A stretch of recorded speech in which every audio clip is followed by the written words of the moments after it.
Let's be honest. Buying an appliance in 2025 feels less like shopping and more like gambling with your sanity.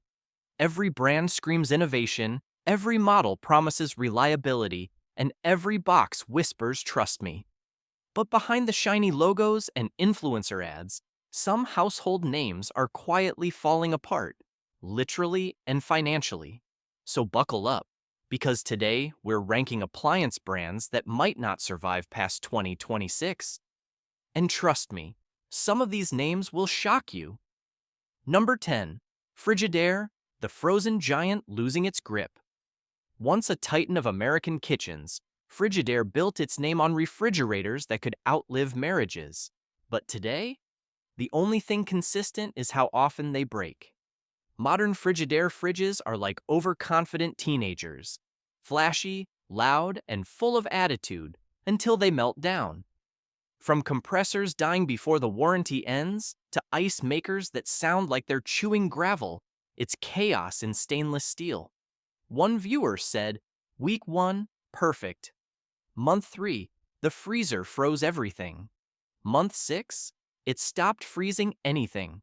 Now it's just a shiny pantry." Frigidaire's quality control has become a game of roulette. Some units run fine, others die faster than your New Year's resolutions. And their customer service? Let's just say it makes DMV lines look efficient.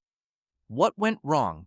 Corporate cost-cutting and outsourcing turned Frigidaire into a nostalgia brand, living off reputation, not reliability. And when your name becomes a punchline on appliance repair forums, that's not a good sign. Number 9. Amana, the brand that time forgot. Remember Amana? Your grandparents probably had one, and it's still running in someone's basement. But the Amana you see today, it's not the same company. Now it's just a shadow brand owned by Whirlpool, slapped on entry-level machines that make budget look like an insult. Amana's washers and dryers used to be known for durability. Today they're famous for vibrating across the laundry room like they're trying to escape. Inside, the components are plastic heavy, the bearings are weak, and the motors are underpowered. One owner shared, "It sounded like a helicopter taking off every spin cycle. My cat refuses to go near the laundry room. Now Amana isn't dying because people stopped caring about simple appliances. It's dying because it stopped being one. The DNA of the brand is gone. What's left is a low-end label used to fill price gaps on store shelves." In 2026, Amana may still exist, but like a ghost, floating quietly in the Whirlpool empire, forgotten by everyone who once loved it. Number 8. Jenn-Air, luxury with an expiration date. Ah, Jenn-Air, the name that used to scream premium kitchen. Now it whispers expensive service call. Jenn-Air built its reputation on high-end American-made craftsmanship, sleek cooktops, seamless ovens, stainless steel perfection. But lately, it's been acting more like the fashion influencer of appliances. Beautiful in photos, disappointing in reality. Smart wall ovens that glitch mid-bake, induction ranges that refuse to heat properly, and touchscreen panels that freeze like Windows 98. For the price, you'd expect perfection. What you get is personality, and not the good kind. One subscriber wrote, "I bought a $5,000 Jenn-Air oven. The touchscreen froze during Thanksgiving dinner. I cooked the turkey in my neighbor's air fryer." The issue isn't style. Jenn-Air has plenty of that. It's reliability. These appliances feel premium, but inside, many share the same generic components as mid-tier Whirlpool units, just in fancier packaging. And when parts fail, repairs cost as much as a used car payment. That's not luxury, that's lifestyle regret. Unless Jenn-Air fixes its reliability crisis and stops pretending Wi-Fi makes up for weak build quality, it might not make it to the next decade without losing its premium image entirely. Number 7. Fisher and Paykel, when innovation becomes isolation. There was a time when Fisher and Paykel meant premium innovation with a New Zealand twist. Drawer dishwashers, silent motors, sleek design. It looked like the future of home living. But in 2025, that future feels more like a long, awkward software update that never finishes. The problem isn't design, it's support. Their parts are rare, expensive, and often back-ordered for months. If your Fisher and Paykel fridge breaks, you might as well plan a vacation, because that part's coming from halfway across the world. One viewer shared, "The drawer dishwasher looked cool for 3 weeks. Then the latch broke, and nobody in my city could fix it. The service tech literally Googled the manual during the visit." What used to feel like elegant engineering now feels like a boutique burden. And while they still have die-hard fans, the mainstream American buyer is moving on because people want function, not international shipping nightmares. If Fisher and Paykel doesn't fix its supply chain and pricing, it might soon become the Saab of kitchen appliances. Classy, rare, and completely impractical. Number 6. Insignia, Best Buy's worst idea. Here's the thing. Insignia sounds like a brand, but it's not really one. It's Best Buy's in-house label, the store brand milk of the electronics world. And just like cheap milk, it spoils fast. Insignia appliances were meant to give budget shoppers an affordable alternative. Instead, they became the poster child for, "Why did I buy this?" We're talking washing machines that flood after 6 months, refrigerators that hum like dying lawnmowers, and microwaves that stop heating but still pretend to work. A subscriber wrote, "My Insignia fridge lasted longer than a TikTok trend. It died in month 8. Best Buy offered me a store credit.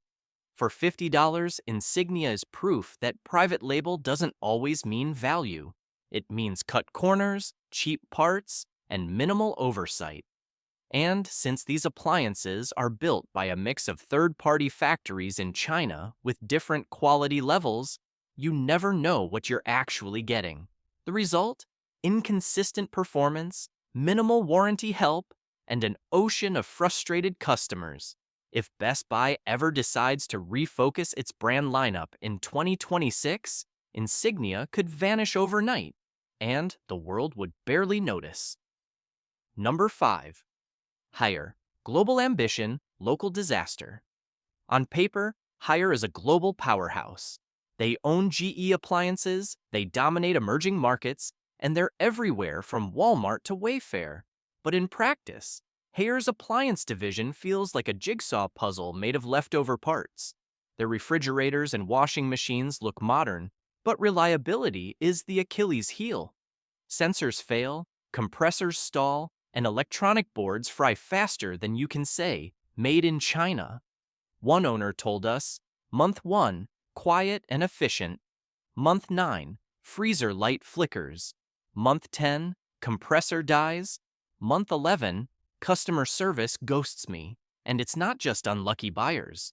Repair techs routinely call Haier appliances a nightmare to service. Parts don't match across models, documentation is inconsistent, and half the time, the brand itself gives vague responses like, "We'll escalate this case." Spoiler, it never escalates. Hair's strength, its size, is also its weakness. Too many models, too little consistency. And when you build faster than you can test, consumers become your beta testers. Unless Haier streamlines production and improves service in the US, it might be remembered not as a global leader, but as the brand that tried to do everything and nailed nothing. Number 4, Hotpoint, the brand that refuses to die, but probably should. If appliances had retirement homes, Hotpoint would already have a room reserved. Once the no-nonsense workhorse of American households, Hotpoint is now like that one relative who insists they're fine while everything around them is falling apart. Their washers and dryers used to last 15 years. Now they're lucky to survive 3. The parts feel like they're made out of recycled coat hangers, and their control panels look like they were designed in 2009, because they probably were. One viewer told us, "Our Hotpoint washer died mid-cycle. I opened the lid and found a smell that could legally qualify as a war crime. Customer service offered me a coupon, for another hot point. And that's the story here. Every hot point repair feels like deja vu. Same issue, same apology, same useless warranty. GE technically owns the brand, but it's treated like the family embarrassment. Still invited to dinner, but seated at the far end of the table. If Hotpoint were a car, it'd be a rusty minivan with a runs great sign on Craigslist. By 2026, unless GE gives it a mercy kill, this once proud brand may finally fade into appliance history, right next to Radio Shack toasters and Blockbuster blenders. Number 3. Electrolux, the European icon that lost its spark. There was a time when saying, "I own an Electrolux" meant something. It meant you cared about craftsmanship, about precision, about that quiet European quality your neighbors secretly envied. But now, it just means you have an appliance that makes you fluent in customer support hold music. Electrolux has been hit by a triple threat: overpricing, underbuilding, and out-of-touch design. Their fridges look sleek, but the shelves crack like potato chips. Their dishwashers leak, their dryers overheat, and the control boards fail faster than your Wi-Fi during a storm. A subscriber wrote, "We bought an Electrolux washer because it looked premium. It broke in month 9. The repairman laughed and said, 'I'll see you again in 6 months.' He was right. Electrolux is stuck between identities. Not quite luxury, not quite budget. They're pricing themselves like Bosch, but building like mid-tier Whirlpool, and that's a dangerous middle ground. Worse, their service network in the US has become a desert. Parts are slow, replacements delayed, and techs complain about confusing designs. If they don't simplify and refocus soon, Electrolux might turn into what Hotpoint already is, a brand you only see on clearance aisles and Craigslist ads. Number 2. Maytag, the fall of a legend.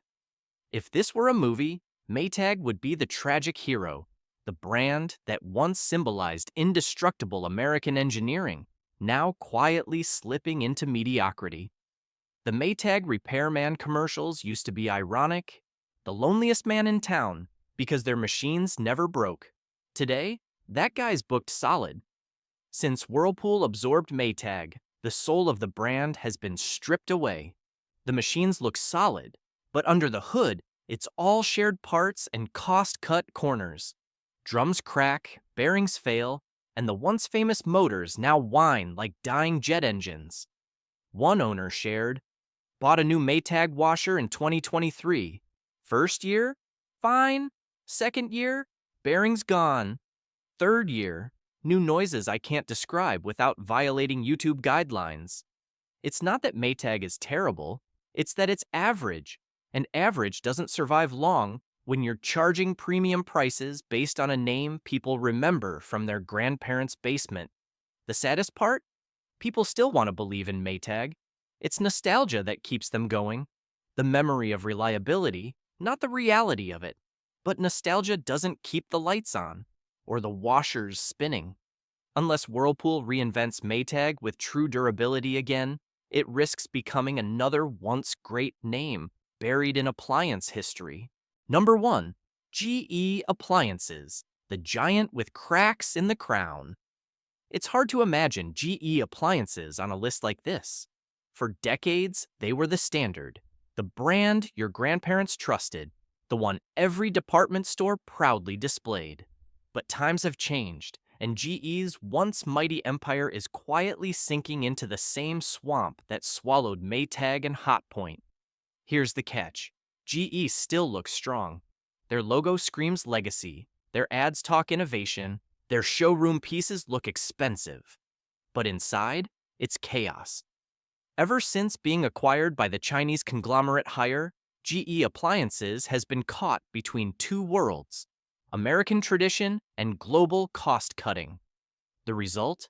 Confused design, inconsistent quality, and a customer base that's running out of patience.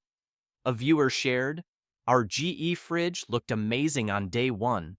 By month 6, it started clicking like a metronome. By month 12, the freezer turned into a snow cave. The tech said it's normal frost accumulation, Yeah, sure. Totally normal when my peas are encased in an iceberg. It's not just fridges.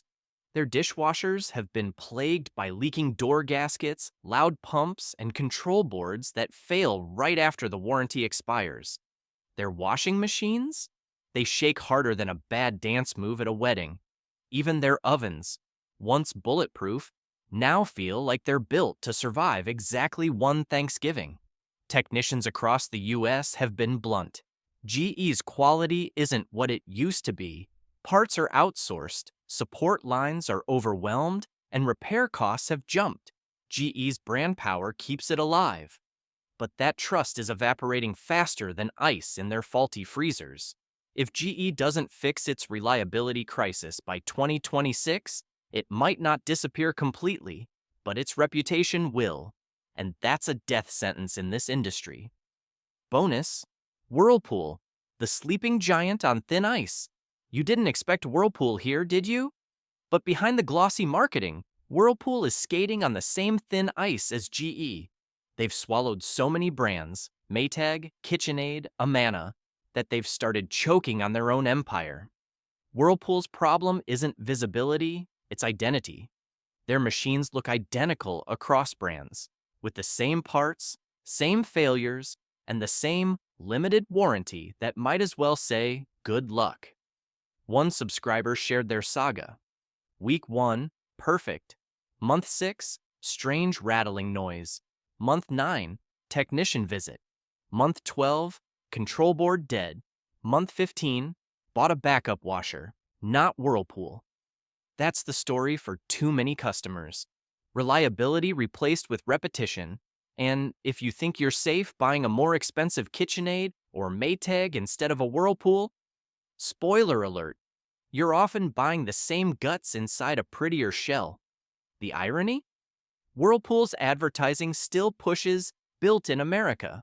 But when the components come from 5 different factories across 3 continents, built starts sounding more like assembled under supervision. If Whirlpool doesn't start building like it markets, it could follow the same fate as Sears, a brand that forgot why people trusted it in the first place. Where this all leads. Let's be real, not every one of these brands will vanish overnight. Some will get bought out, some will merge, some will limp along under new logos. But the pattern is clear. Reputation means nothing if reliability dies. In 2025, the appliance market isn't just about performance. It's about trust. And the companies losing that are the ones trying to sell nostalgia instead of quality. If your fridge sounds like it's choking on ice, or your washer is shaking itself into early retirement, chances are you're dealing with one of these brands in trouble. And maybe that's the real takeaway. Durability used to be a selling point. Now it's a marketing myth. Final words, the frugal truth. Before you buy your next appliance, take a deep breath and remember what we've seen today. The name on the label doesn't mean what it used to. That shiny badge on the front might hide the same cheap components as the budget model next to it. Brands like GE, Whirlpool, Electrolux, and Maytag still want your trust. But trust isn't built on slogans. It's built on screws, seals, and service that actually lasts. At Frugal Choise, we dig into the truth behind the marketing, so you don't waste money on something that dies before your warranty does. So, if this video saved you from a future headache or a $400 repair bill, do one thing for us. Smash that like button, subscribe, and join the community of smart homeowners who know better than to fall for shiny labels. Because in 2026, the real luxury isn't having a smart fridge, it's having one that still works.